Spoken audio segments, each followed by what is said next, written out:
Greetings, everybody, from the wonderful land of Sweden. Just outside Stockholm. We just arrived here.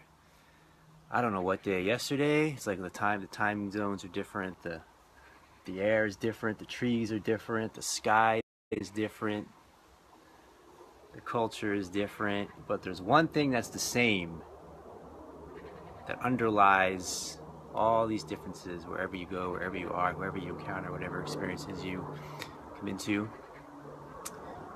And we'll explore that today. What is that essence, that ever-present essence that's the same, that underlies all that comes and goes, arises and falls, that appears and disappears? Welcome, Tracy. Welcome, everybody. When you're entering, please share where you're from. You hit the heart button, the wow button, if there's things that you like, if there's things that are interesting, if there's things that are happening that excite you, that startle you, that amaze you, that are magical, that are miraculous. Let us know. Communicate anytime. Share your comments, your questions anytime. Welcome, Julie. Share your inquiries, your insights anytime. And this is a co-creative endeavor. I want to share a couple things that are happening. One is that we have a silent retreat that we're really excited about happening the end of August in Gainesville, Florida. And Annie will be supporting me and facilitating that. So there's a registration link for that. Check into, and I'm going to be journaling / blogging / writing / posting from this journey. This is a really amazing journey that we're on, and it's just getting going. And there's some really exciting legs of the journey I haven't shared publicly yet that we're envisioning and we're really close to confirming. So I'm going to be sharing through writing, through photographing, through video. Annie and I both will be sharing from this journey. So stay tuned for that. And hopefully after this, the next 2 hours, I'll get the first one out. Some really interesting things to share that happened over the last 24 to 48 hours to share with you. Julie Day is a good, wonderful, amazing old friend of mine. We've known each other for a long time. And when I first connected with Julie, she was in Texas. And then she was in Los Angeles. And then we had a heyday of being in Asheville together, kind of at the same time, when an amazing community and things were, there was this really tremendous energy of, creativity and fun and just learning and growing and evolving together. And then she moved to South Carolina, and now I'm in Sweden. She's in South Carolina, and I'm excited to connect with her today and catch up. And she's really doing some really interesting things, some stuff that I think is really important, some really important messages to share that she's tuning into. And let's see if I can bring her on right now. Julie Day. We're adding her. So it's a matter of connecting. Yes, there you are. Oh my gosh, I look like I'm totally washed out. But hi, I want to give you a hug. Hi, so good to see you. Hi, it's so good to see you. Yeah. Holy smokes, you're in Sweden. Hi, Yeah. Annie. It's fun. You know, what's cool is this goes out on Facebook Live, and it also will go out on as a podcast on iTunes and SoundCloud. Cool. So some people will just listen to by audio later. Uh-huh. So we're doing this thing. We're doing like a peekaboo thing right now for those who won't be able to see. This is like, hey, I see you. Yeah, I see you too. That's what's happening right there. Yeah, Brian is looking it's cool all because slick you know. in his hat.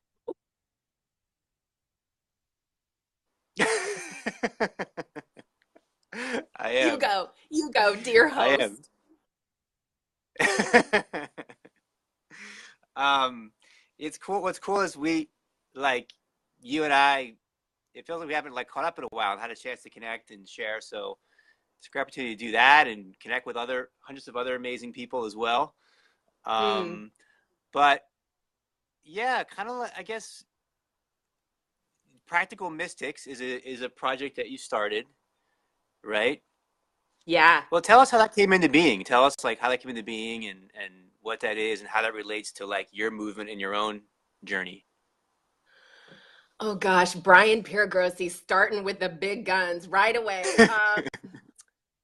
And it's so funny, right? Because like for me, talking spirituality or like humanness, like that feels like second nature. But to talk about my work and what I do, like the 3D, that's always interesting for me. Okay, so Practical Mystics, it was born out of this knowingness that the awakening path is just the beginning, right? Like when we wake up, when we become conscious mindful peeps, that's the beginning. And then there's this whole embodiment process that gets to happen, that I found in my journey, and most people that I talk to, is the bulk of the journey. Like awakening is something that usually happens quickly or in a concentrated period of time, and then this embodiment journey where all that you woke up to now gets to come down into your skin and bones, and you get to begin to live life as this awakened being, and all the junk in the trunk starts to come up and unwind itself, because now it's no longer a match for your frequency. However, life brings you curriculum after curriculum after curriculum to help that releasing, that unwinding. So I wanted to give mysticism and spirituality a little bit of grounding. So Practical Mystics was born, and it's been a blast, and I really, it feels like a mission, and I was so excited to talk to you today, Brian. Finally, we haven't caught up in months, so this is kind of a catch up for me in this moment, and I wish I could ask you lots of questions as well. Maybe I can. Well, you know what's awesome is, yeah, it's like there's a sense of like there's an awakening to the way I feel it is awakening to your true sense of self, right? And then it's like for me, like just speaking for myself, there's a sense of like, oh, there's a me that's not this body, that's not this story of me, that's not this idea of who I think I am, that's not, it doesn't even, it's beyond space and time altogether, right? So it's like this amazing awakening to this true sense of who you really are. And then it's like, oh, and I'm like still here in this body, like in this story, in this, in these relationships with my family, with my mom and dad, with my children, with my job, with, with being in debt or whatever the situation is, it's like, Right, this is my life. That's right. what's like bringing these things together, right? There's this thing Yeah. a term that people talk about that I don't know, heard you use as a term, spiritual bypass, right? So Mm. do you feel like that kind of relates to this? That's a potential like kind of pitfall. I think it's kind of the main pitfall, or at least what I've observed in myself, and like clients and people that I dialogue with. um I think that there's this collective consciousness wounding in religion, or through religion, that then got handed down to new paradigm spirituality. It just looked a little different, where the humanness is shamed, the shadow, the shit, the grit, the grist that we learn from, actually, and that we get to grow through and transform through. It's shamed, and it's highlighted as something to escape, to fix, to and potentially to just transcend. Just be better than that, be bigger than that, be more loving than that. And so, in religion, it gets talked about as sinfulness, the error of being human. But then a new paradigm spirituality, it looks like bypassing the humanness. We have stuff come up, and we don't want anyone to see it, and we want to, live in the light and be loving human beings. Oh, but I have all this anger. Oh, but that's not spiritual. It's this separation between, and you're smiling, Brian has stuff to say on this one. um, right? My humanness is separate from my spirituality, or something to figure out and to fix, rather than the humanness is holy and is a part of my soul's infinite adventure of life, and that goes beyond the earth realm, and so now here, ooh, in this game called earth, I have a body and I have emotions and I have this illusion of separation that is now my tool to work with. But it's not by bypassing the humanness. It's going into the heart of it. It's really letting yourself be fully human, which was the topic that you chose. So awesome for today. But what do you have to say? Yeah, I love what you're saying. I love what you're saying. I think that um, what I think of people talk about non-duality, right? Non-dual realization or non-duality, meaning like everything is one, the realization that everything is one. So if everything is one, then why are you separating emotion? Why are you separating feelings? Why are you separating anything from anything, right? If everything is one, Yeah, then it's really embracing whatever is arising in all its humanness or non-humanness, or these are all just labels. It's like yeah. whatever present, whatever is arising is the divine. Yes, and I want everyone to like lean in, like really hear this, because I think that, especially given last week when we had these celebrity suicides that were really impactful for people. Humaning is the Olympic feat. Being fully in your humanness, being able to be with things like anger, agitation, sadness, depression, to be with circumstances that are experienced as horrible or awful or gut wrenching. This is the most challenging thing to do.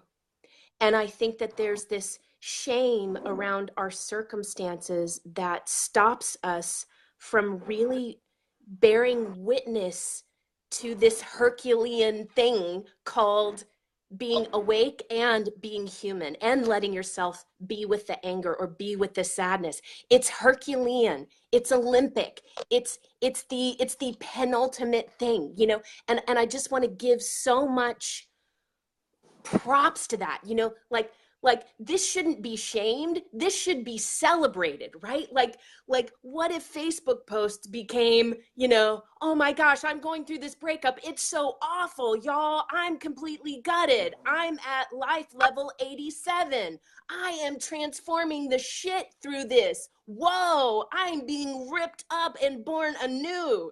like can we start that kind of movement? And I think I see little traces of it. Yeah, the word that comes up for me, what you're saying, what I just love is authenticity. Being Mm, authentic. And I think we really relate to, we really appreciate, we love, we feel connected to, we feel a sense of, you can't, we feel connected to people that are in a public space that are authentic. They're just kind of doing their own thing, and they're not trying to copy anybody or be like anybody else. There's something about that we just really appreciate, because it reflects, the potential we have inside ourselves to be that authentic inside ourselves too. And then in personal relationships, I mean, you really can't have intimate relationships if you're not being authentic. If you're trying to be somebody, you're trying to be the perfect woman, you're trying to be the perfect man, you're trying to be the idea of what you think the great partner is, or the great, like, you're being fake, and you're not going to have intimacy. You can have a relationship, but it won't be intimate. And this happens. okay. People will have relationships like they go on for years, but they don't Yeah, really know each other, not really connecting with each other. They're not really deepening into a sense of unified field together, because there's an image here and an image here, and they're trying to project this image to each other, let alone to the world, but they're projecting an image to each other. And it's just really tiring. It's really exhausting, you know? And yeah, at some point, maybe it's like, oh, I just got to like be myself, I just got to be myself. And being myself is actually the ultimate spirituality. It is actually the yeah, ultimate awakening. And that's what's so beautiful about what you're saying, is like the ultimate goal is not to transcend anything, but to, there's actually a term Ken Wilber uses, which is transcend and include. Transcend and include. So Ooh. it's actually to include everything, right? To Hmm. include all the parts of yourself and like love all the parts of yourself. And then if you can love, what I find is if you can love all the parts of yourself, you can love all the parts of other people or the things around you because they're just reflecting parts of yourself. Yeah. You know, I did this little Facebook post, I think like maybe a year, maybe 2 years ago. And so many like, spiritual teachers out there, including yourself, loved it. And and it's because we get it.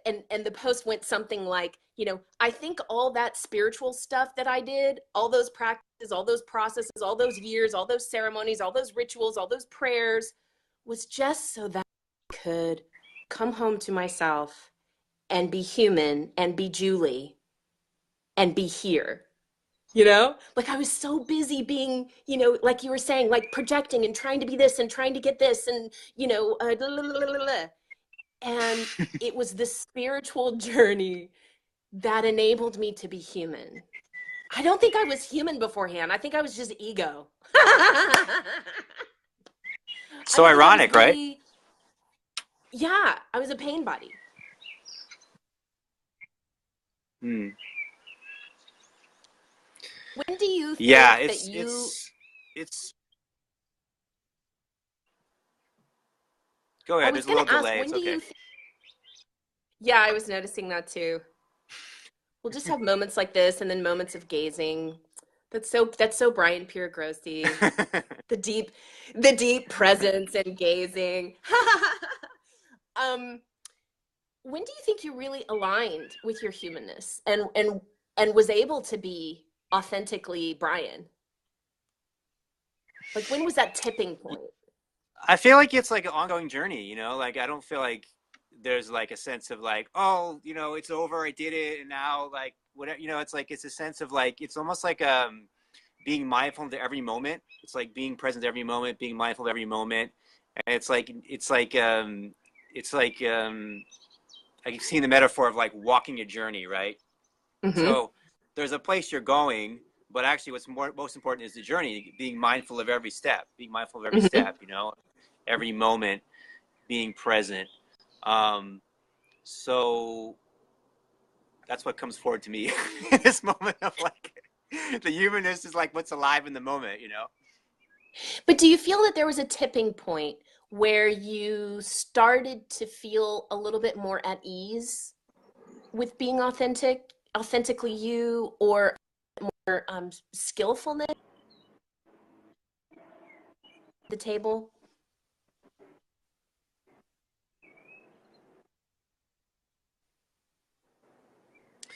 I I don't think there was like like a like kind of lipo moment or like this big shift in that way. I think it was like a just kind of gradual, and it's one of the things that I've been looking at as far as like what I share publicly is because like I said, that's what I like the most. That's what inspires me the most is like a real authenticity, and Hmm. it's a fine line too. And I want to make this point for me.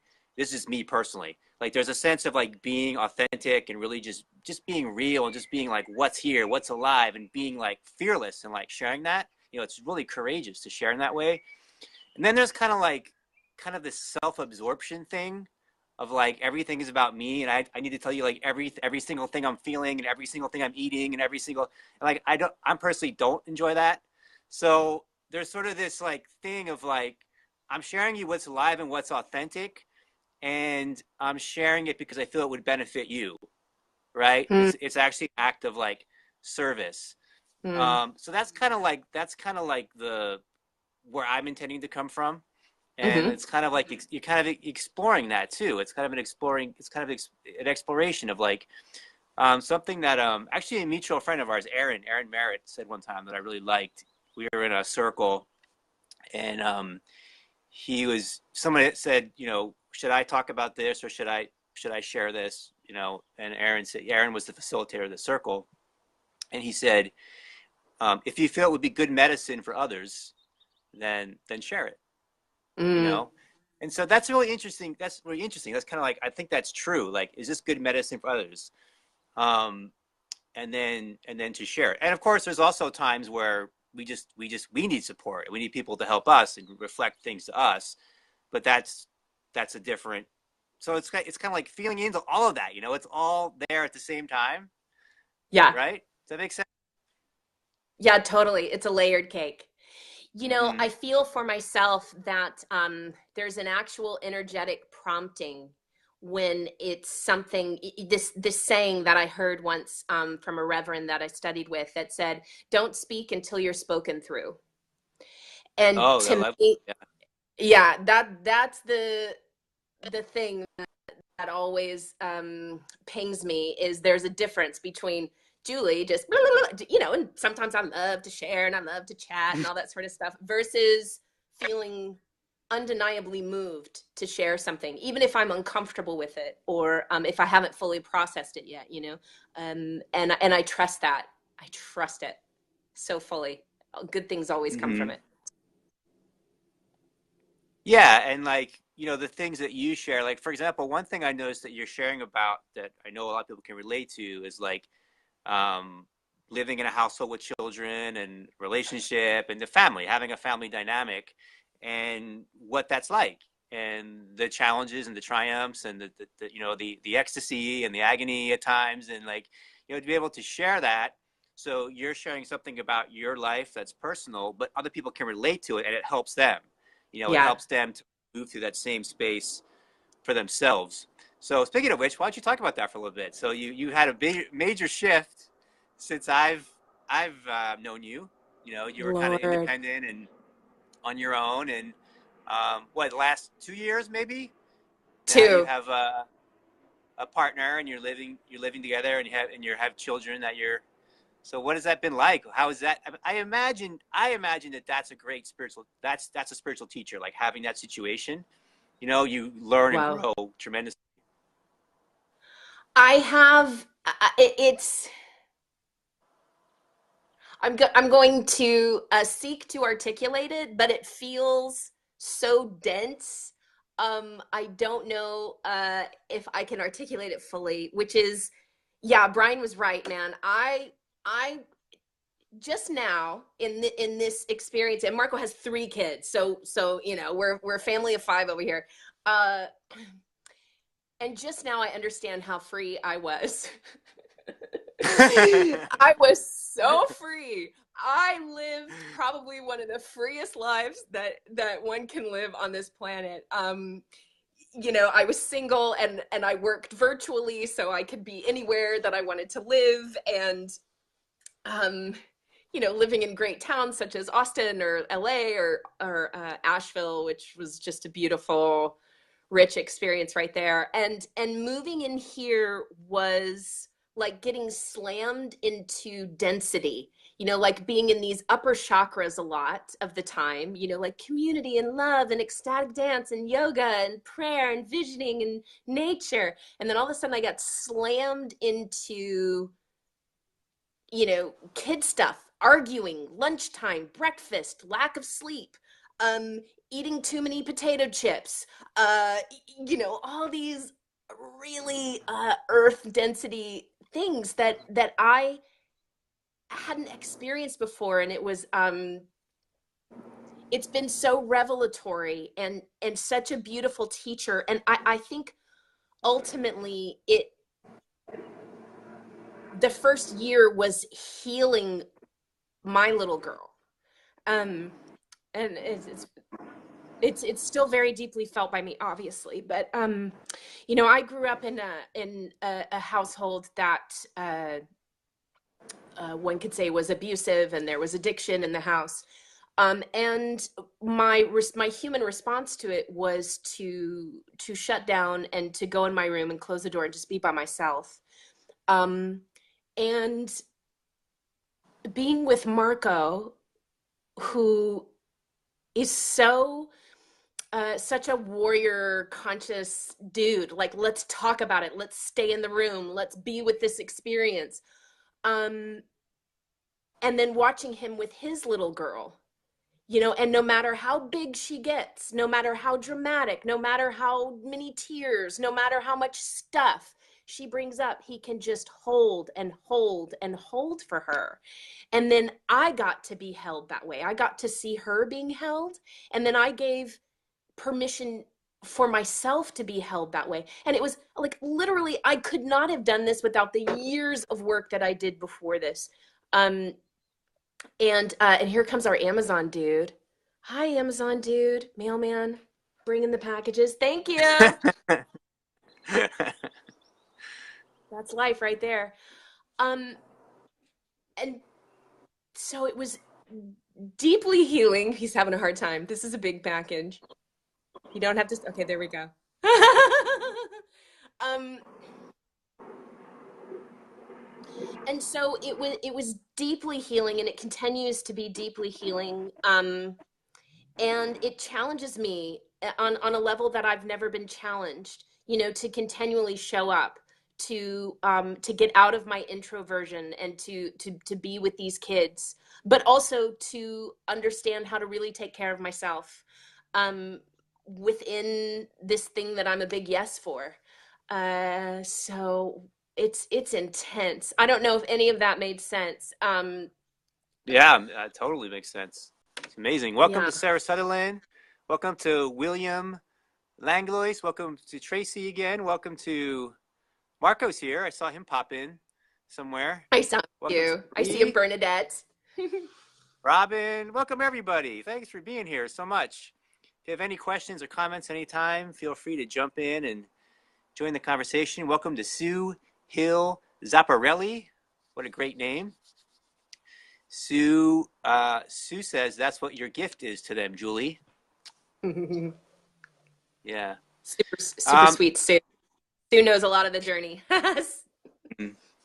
yeah, it's like I totally relate to what you're saying. Like, you saying you're one of the freest people that existed or that there was. And, I had the same life, right? So it's like, I could be where I want, work remotely, single, independent, um, have a son. So there was obligations there, but there was this general sense of like, the ecstatic dance, all these things. We'd see each other, all these spots, and we were just like in the same community. And it was just like, wow, this is the place to be. This is the way to live. This is how you do it. Really, really people who are really like creative, people who are really just free inside, people that are really interesting, people from all different parts of the country, all kind of came together in Asheville, and we were doing it. And then, you know, you, like you just described, made this shift in your life. And then I myself moved into a committed partnership too in the last year. And so we kind of made this journey. We've kind of been kind of sort of tracking each other in some kind of Yeah. interesting way, right? Yeah. Not exact timing, but a similar timing. Yeah. And um, there is there's a certain loss of freedom, which is like a freedom of being independent, of like, Hmm. this is what I want to do, when I want to do it, how I want to do it, where I want to do it. There's all that. But I find there's like a different kind of freedom that's like a Mm, deeper freedom, which really the mm, spiritual freedom that mm, you access. It's like a teacher to access more deeply and fully when mm. you think about yourself less, actually. That's the way Yeah. I would say it. When you think Yeah. about yourself less, like literally think about yourself less. Like, I'm not thinking about myself as much. Like, the story of me is not that important. And I'm just giving myself to others, which is really just giving myself to the moment, which is giving myself to life and the people who are in front of me. So if it's like children, every day giving myself to them and being committed to them, being committed to my partner, being committed to a community, being committed to my clients, there's something about that that's Mm, actually really liberating. And when you're yeah. like continually thinking about yourself and obsessing about yourself, and it's like there's actually it seems like it's free, and in a way, and at some kind of outer surface level it's free, but on some deeper level it's not free. I agree. And what I've been experiencing is a lasering of intention, because there's not as much. time in the 3D sense to just, you know, process my stuff over days, or take leisurely long walks, you know, and just really be in my introverted hermit self. It's Everything has gotten lasered and focused. Mm, Um, so not only my time with the kids is more lasered when I choose to spend time with them, when I choose to really be present. I really want to be present. You know, I want to like touch them or ask them interesting questions. I want to know about them. And then when I choose to do self-care, I really want to take care of myself. You know, it's not just allowing that to be over hours. It's like, okay, I have 45 minutes. I'm gonna go on a hike and be out in nature because that's the thing that's most gonna fill up my tanks. Um, and I really enjoy that. There's something about the masculine essence that I feel in that.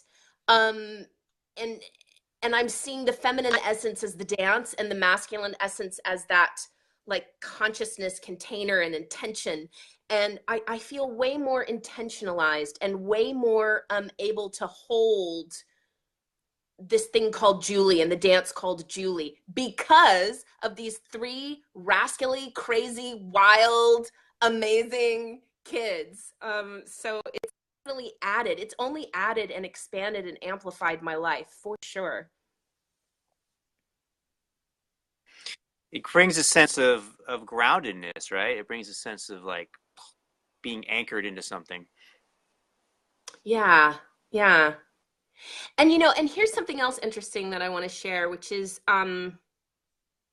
so I'm really big on the North Nodes, people. If you're Astro geeks, I'm very big into astrology, and the North Node is our the direction of our soul's greatest fulfillment, and the South Node is our soul's mastery from a past life.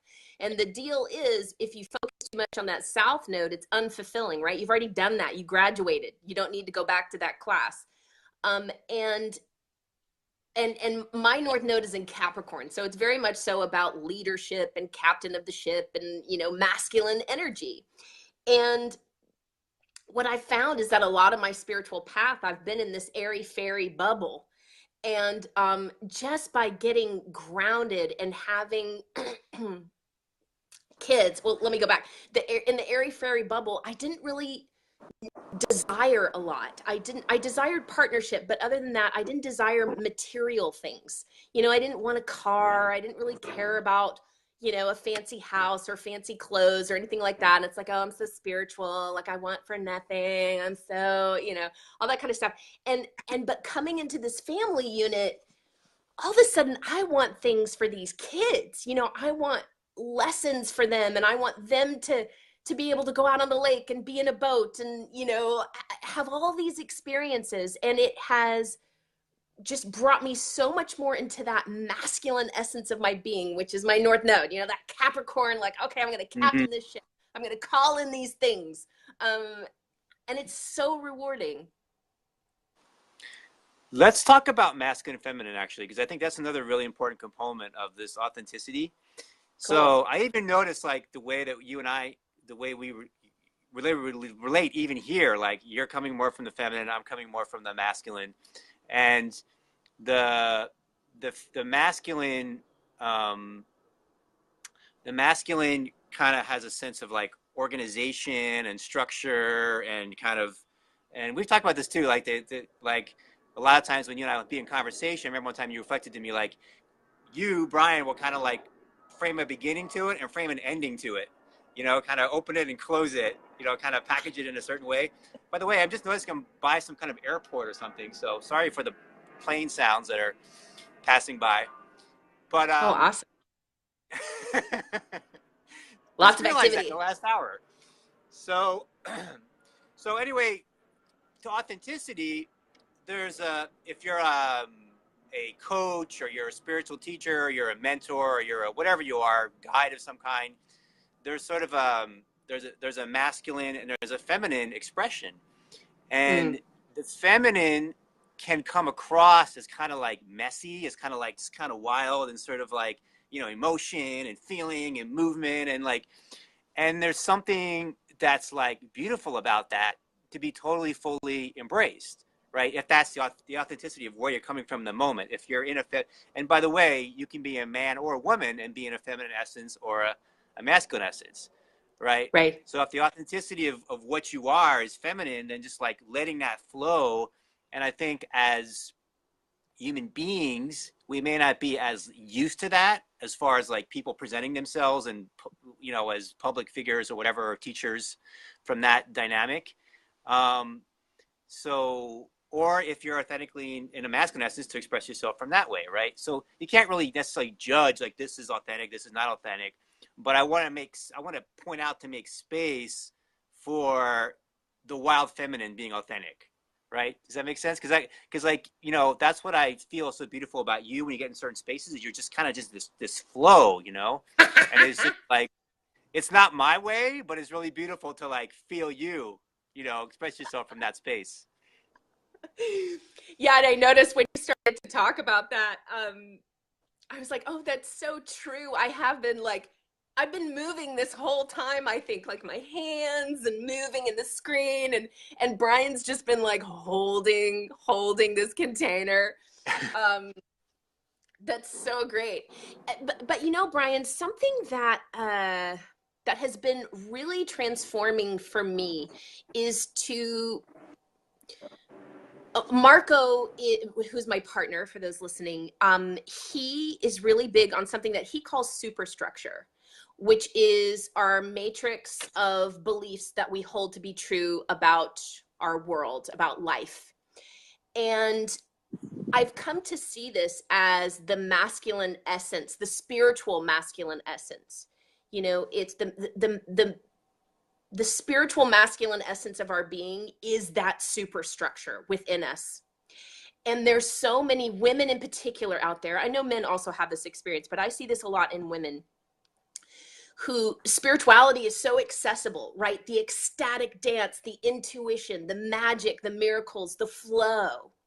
And yet that superstructure, that masculine essence is missing. They don't have that superstructure filled out so that they can lean into it in times of uncertainty or confusion.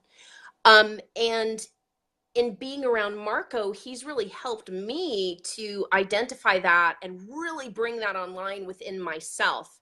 And I know that this might not be the conversation that you set out to have, but I also know that you're a good flower as well. Totally. And I think that that's important for women that have been on the spiritual path for a while and don't feel that there's an anchor point, that feel that they're way more aligned with that flow and synchronicity and magic, and yet maybe not able to produce things. And it's that superstructure. What do you believe to be true? What are you holding conceptually in your field about life, about yourself, about your relationships? Yeah. So what would you call that? Well, what it brings up for me is the subject of divine partnership, right? So I guess there's a question for me, which is the relationship with Marco, is that partnership, is he anchoring some of that for you, and are you anchoring some of the feminine for him, and you're kind of like being this balance for each other and co-creating from that space together. And I definitely like find that in my relationship is there's a sense of like we're bringing something together. Sometimes we call it playfully like the dynamic duo, right? So we're bringing something together that's like exponentially better than we could be separate, right? Yeah. So Yeah. yes, you want to be able to cultivate these things in yourself too. But I remember talking to someone, there's sometimes people they create this separation, division of like it all has to be inside me. I have to access everything, but you don't. That's why we have a world of 7 billion human beings. Mm-hmm. Sometimes people will reflect things to us that they just have more access to than we do, and vice versa. So do you find that your partnership has kind of supports that or brings another level of that into being? Infinitely so. Yeah, absolutely. And it goes back and forth. Marco is very in touch with his feminine essence, and I'm very in touch with my masculine essence now. So while Marco is really great with anchoring me and providing that container in many different ways, and I'm really great with helping him get in touch with his intuition or his deeper feelings around things, and connect or enjoying life. It also flips, and in times when he's more in his wild feminine essence, I actually am called forth to hold the container for that. And so it's been really fun, you know. Oh, I'm hearing that airplane. That's fun. Yeah, they seem to be every few minutes. We're flying high. We're flying high. That's right. You know, being in a conscious relationship is definitely the answer to many years of prayers on my part. This was something that I wanted with my whole heart. My deepest soul desires was to have a conscious partnership, and it is it is even more fulfilling than I imagined it to be. And I see that in you and Annie too, that we are better togetherness, and I say this to Marco all the time, like, and I feel very synced with our missions together, Yeah. it truly feels like we plan to sync up in order to light up this mission and really do this work together. And I say to him often, I couldn't do this without you. I mean, I know I could. I know that spirit would provide other people, and yet it's just we're so perfectly matched to really be our best together in this mission. Hmm. I like what you're saying about if you're in the feminine, he's in the masculine, but if you go into the masculine, he goes into the feminine. And it actually makes perfect sense to me because if you're like a unit, you got to balance each other out, right? So I Mm-hmm. think that's really good for partners to recognize of like Mm-hmm. if one of them is switching into a different energy than there's their normal essence, then you may find yourself needing to switch into the opposite energy to bring that balance back into being. So that I like that. I like that. That's I like that kind of reflection, seeing how that can move, and um, that's really valuable to recognize. And Marco's been like, I've been really loving some of the you're sharing. I saw on your Instagram, Practical Mystics, some quotes Yeah. from him, really, really powerful Marco meme recently. maker for sure. Yeah, he's Yeah. busting out some great quotes, and he's doing a lot of quotes on superstructure. So providing principle, spiritual principle, um, higher concepts. He's a Virgo in the ninth house for any fellow astro nerds out there. So he's ninth house is higher consciousness. It's the cosmic cowboy or cowgirl of the zodiac, and then that Virgo getting all those details, bringing them down to earth, putting them into organized form. That's good too, Brian. And I want to look at your chart with Annie because it's so beautiful to see how Marco and my chart fit together and how it's just so perfectly complementary. And in his chart, um, where he has feminine components, I have masculine components. And then it totally switches where I have feminine components, he has masculine components. So it really is this yin yang holistic picture. Mm. Okay, I have a question about astrology. It's a little bit edgy. Are you ready Ooh, for it? I'm ready. Bring it. Okay, so my question is, astrology can help us to really like see ourselves and realize who we are, right? Or see someone else and realize who they are, right? But how do you do that without? Because sometimes I find like people will like kind of label somebody or put somebody in a box of like, oh, you're Uh-huh. this thing, and like I don't like you because you're this thing. I don't even know you yet, but because you correspond with this, or I do like you, or you're my twin flame because you're this, but I actually don't know you. But so how do we like be? How do we like have it reflect us to like see somebody without like mentally boxing someone in and labeling them in? Does that make sense, that question? Oh yeah, yeah, yeah, for sure. And I think a lot of people relate to that question. For me, every single spiritual tool, whether it's astrology or meditation or prayer, even those that seem the holiest and purest, every tool can become a trap. So so within astrology, there is that which amplifies and teaches and helps and supports, and then there's the way of looking at it and using it that becomes a trap, where you feel victimized by the astrology instead of supported.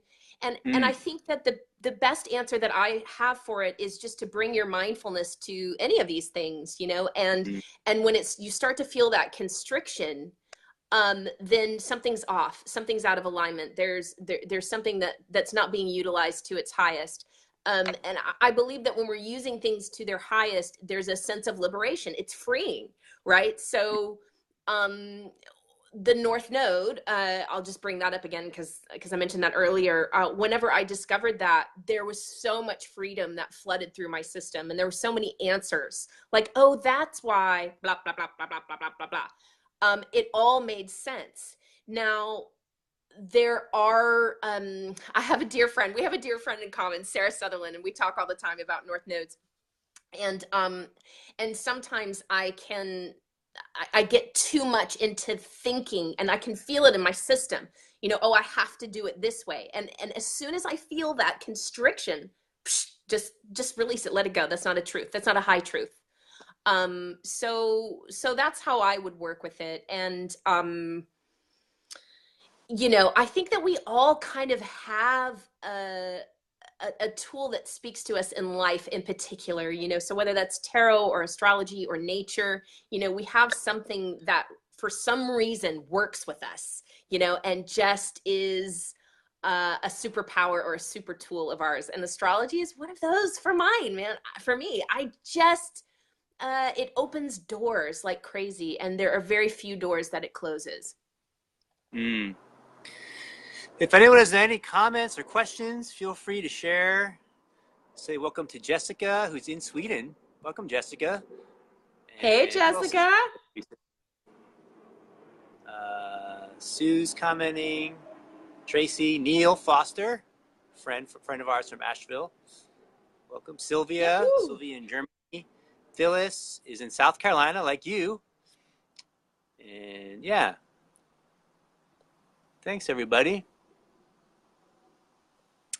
So tell me what you're most excited about now, like what you're getting into that excites you, that you're passionate about, that's inspiring for you. Well, actually, everything that's going on over at Practical Mystics is very exciting to me. It feels like my one of my missions here on Earth. One of the reasons why I came down, which is really bringing the humanness and the consciousness together, and the awakening and the embodiment, the shit and the bliss. Bringing these things together and creating a place where people can come and practice this and study it and express it safely. And in a way, you're doing the same thing. I mean, this is why Yeah. we synced up. We're definitely in the same soul pod for sure. Um, and we're creating all this video content, and I've got a team of teachers that I work with, which has always lit me up to be in team, to be in communion with others. So oh, Annie Marie, we would have loved to have had you, girl. I would have loved to have had you here. Well, I'll have to do it again. I'll have to have you over in Practical Mystics TV and interview you both. Awesome. Love it. There's the past. Yeah, and what I'm really working to create is a combination of like a media channel, a network, and a school, combined together. And I think that is the new path that's revealing itself with all this technology these days, that it doesn't matter where you are. You can be in the most southern of southern towns. I'm in South Carolina, and be a wizard, and find access to all of these tools and processes and practices and information. So that excites me. Wonderful. Yeah, practicalmystics.com. You can check out, I have the link on set up there. So practicalmystics.com. You can check out what everything she's talking about and what her and Marco were doing together. I have a question And from, also, oh yeah,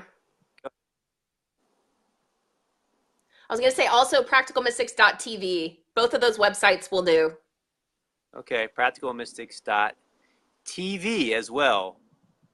There was a question from Tracy, which I lost it, but it was relating to um, making time for yourself as opposed to, here we go.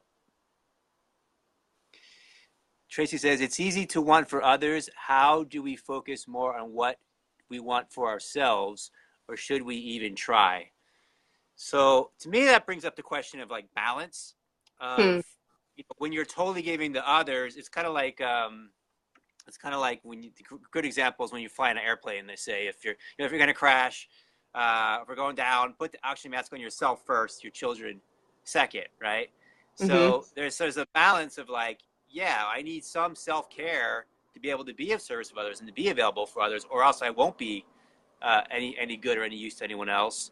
Um, and then, but if I'm totally self-absorbed, like I said before, then I'm missing what's is the high, what I found to be the highest fulfillment, which is of being feel like I'm making a valuable contribution to other people in the world, Mm. right? So it's like this balance of like I'm taking care of myself and I'm making time to take care of others, and I find it's like a balance between those two, and it's kind of like continual mindfulness, continual presence to notice which one needs the most at a particular moment. Yeah, and we're all so unique, right? So there are some people that are more extroverted oriented, right? And being with other people is how they fill up their tanks, and then other people are more introverted oriented, and being by themselves is how they replenish and refuel. So it's important to know that. Um, and what I wanted to add to this is, earlier when I said that everything can be a trap, every spiritual practice can be a trap, even serving others can be a trap. It can be a way for you to escape your own processing or really looking at and examining yourself. So, I think it's good to consistently look at things and question things. And to really be with yourself and what's coming up, and where am I coming from when I'm giving to others? Is it an overgive? And that's that balance thing that you were talking about. And I think that there gets to be this, we get to redefine love. Love isn't giving to the point where I'm abandoning or sacrificing myself. That's not love. Love is when um I'm giving to others and I'm giving to myself. I'm giving from that overflow. I'm willing to love myself as much as I love others. I'm willing to love others as much as I love myself, whichever side of the fence you fall on. Yeah, it feels like loving myself, others is loving myself. That's great. Oh, Yeah, cool. that's the ultimate truth. It's like the other thing I find interesting, like spiritual conversations, is just kind of like the sort of the 3D level and the kind of the transcendent level, right? So, and I tend to speak to both of them, so sometimes it's confusing which one I'm like referring to. There's like this transcendent level where it's like, yeah, everybody is myself. I am everybody. If I love anyone, I love myself. I love myself. I love everyone. And that's like the ultimate truth, you know? And Yeah. it's really good to realize that, and then there's also like, and I need a shower right now, you know? And I need to go for a walk, you know? Yeah, yeah. And this, and my son needs a bath, or whatever. It's like there's this practical balance in the world of duality, in the world of the 3D world of like how much time I'm giving to myself, how much time I'm giving to this person, because I guess it's really the world of time, because there's only so much time in a day, Yeah. right? So it's like it kind of goes to what you were saying about that kind of laser focus of like, Mm. this 45 minutes, let's make it really powerful for me. 45 minutes, make it really powerful for my daughter or my son or my partner. And like being Mm. able to balance that out throughout a week or throughout a day, um, then you find that, like, because if you don't do that, then I found with myself or with clients I work with, if you don't do that, and it can really be detrimental to all the other aspects as well. You said I missed something. You said if I don't do that, and then you cut out.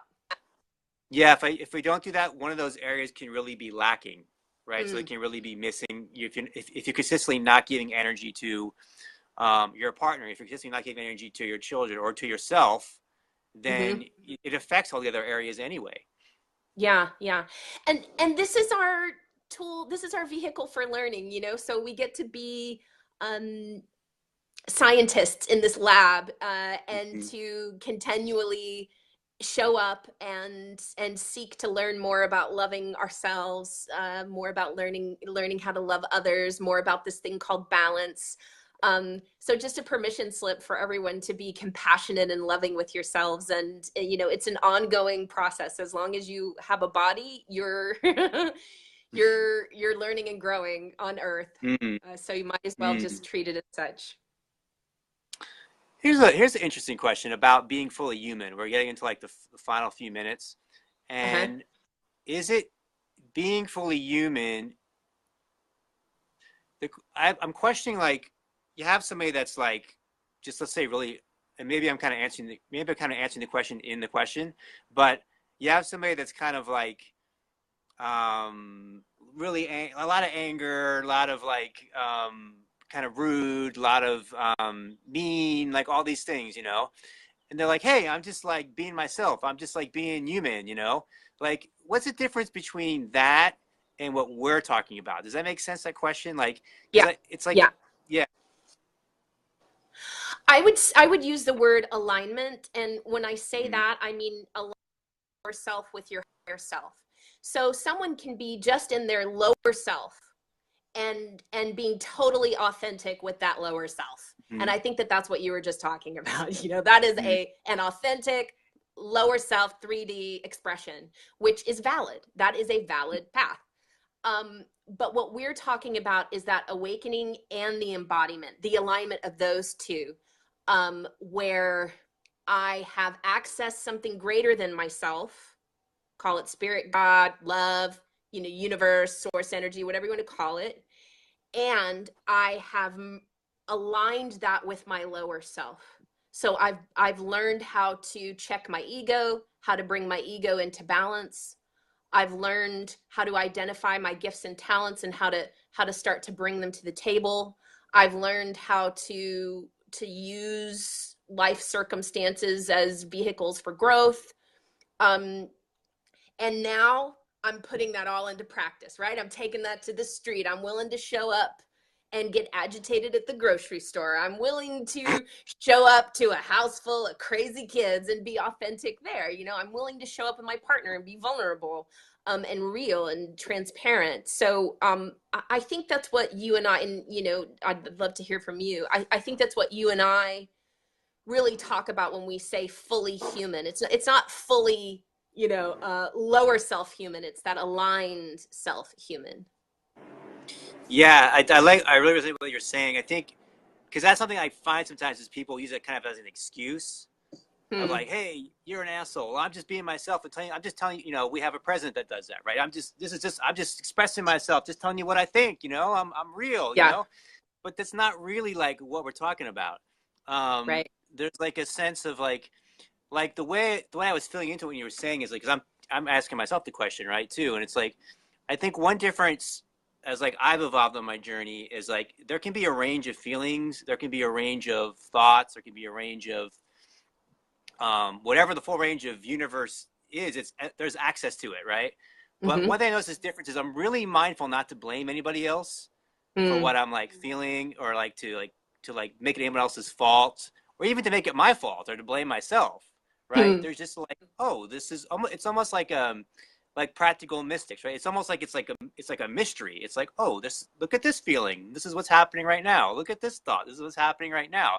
I don't need to like blame you for it or like say it's your fault or you need to do anything necessarily even about it. But I just want to tell you from the space of like all openness and authenticness and intimacy, like this is what's alive in this moment, and then in Mm. 5 minutes it'll be something different. Mm. Mm. I love that word alive. You know, being fully human is really finding that sense of, to me, is finding that sense of aliveness. Because when I'm in that lower self solely, it doesn't feel very alive. You know, it feels pretty darn constrictive and itchy and irritating. Like Sue's saying. and when I let that higher self in, when I let that sense of connectedness and alignment in, life starts to feel alive. You know, Hmm. I can walk through life, and I have skills and tools that help me bring that sense of aliveness, or have compassion for not having that sense of aliveness to it. Yeah, yeah, yeah. I had a guest on a couple weeks ago, um, and I was the theme was actually authenticity. Corey Katuna is her name, and Mm-hmm. I talked to her beforehand. I'm like, "How are you feeling?" And she's like, "Plain." And I'm like, "That's so great. That's an authentic expression of the moment. You know, I'm feeling plain." And Yeah, like I love just that. to like honor what you're feeling and communicate it. Like the other part that's really important is that's what allows the energy to move. It's like when we're resisting, when we're trying to ignore, trying to avoid, then we're stuck. It's like it has Yeah, power over us, you know. But if we can yeah, say, "Hey, I'm feeling kind of plain," it doesn't have hold over us, you know. There's something yeah, liberating that allows the energy to move because any feeling is just temporary. It's just of the moment. yeah.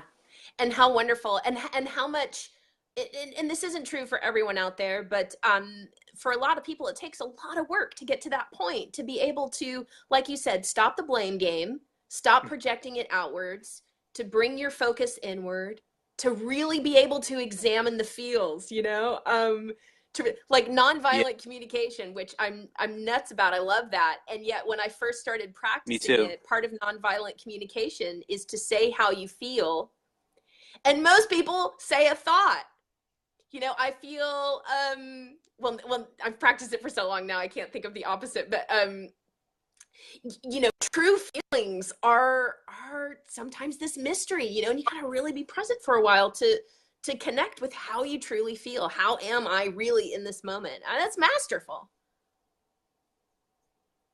Yeah, yeah, and that authentic, like being aware. So that ties in, I think, one of my primary teachings or things I point to, which is being in the moment, right? Being present, because it's only when you're present that you can even have awareness of what you're feeling. Like if I'm not here with you, I don't have no idea what I'm feeling. But if I'm here with you, it's like, oh, I notice I'm feeling excited. I notice I'm feeling afraid. I know, you know, and it allows us to connect and engage, and it allows me to connect and engage with myself, which actually, you know, paradoxically brings this deeper level of empowerment. When I can be Yeah. in touch and connected to what I'm feeling and communicate, then we're here, we're engaged. There's creativity that can happen. Yeah. Woo! Yay us. Yay us. I love it. One of Mm-hmm. your missions is to be here now, right? Is the present moment, and this authenticity and vulnerability that you bring so beautifully. And I would say one of mine is to love your human. So what a great practical mysticism is happening right here. Absolutely, yeah, they totally go together for sure. Any like final words of, I won't put any pressure on anybody saying wisdom, but any final words of anything that you'd like to share with the great people that are listening and viewing now and will be after this? Hmm. Let me see.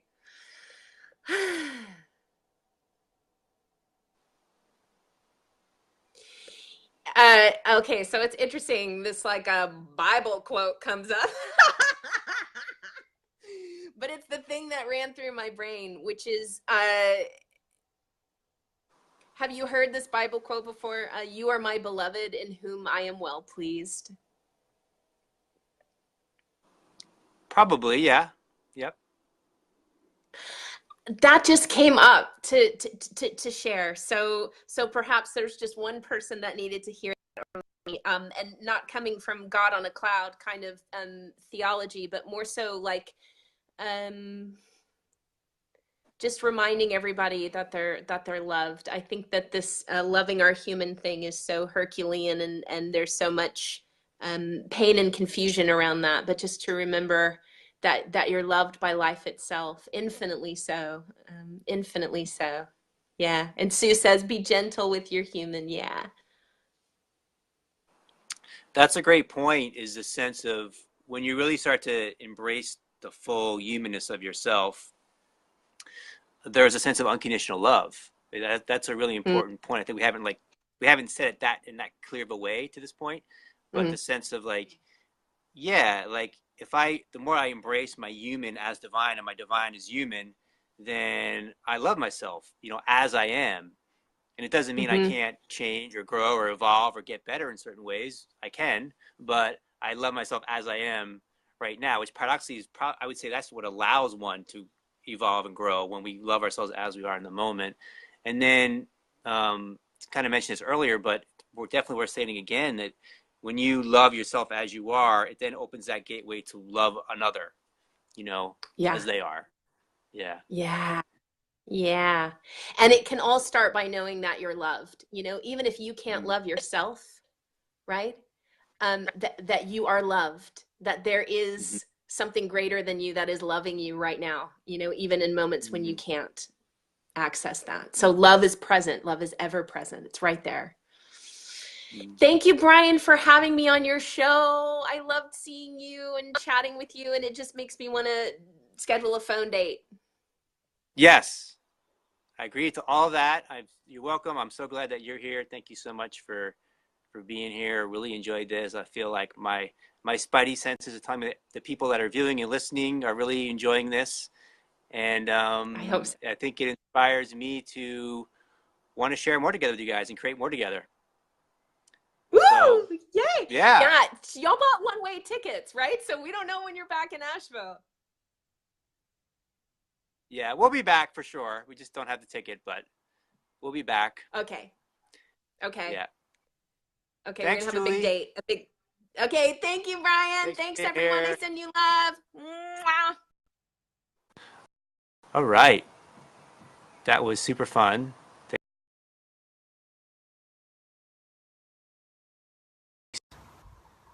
.com. And again, if you missed the opening, Silent Retreat coming up at the end of August, Gainesville, Florida. Beautiful spot.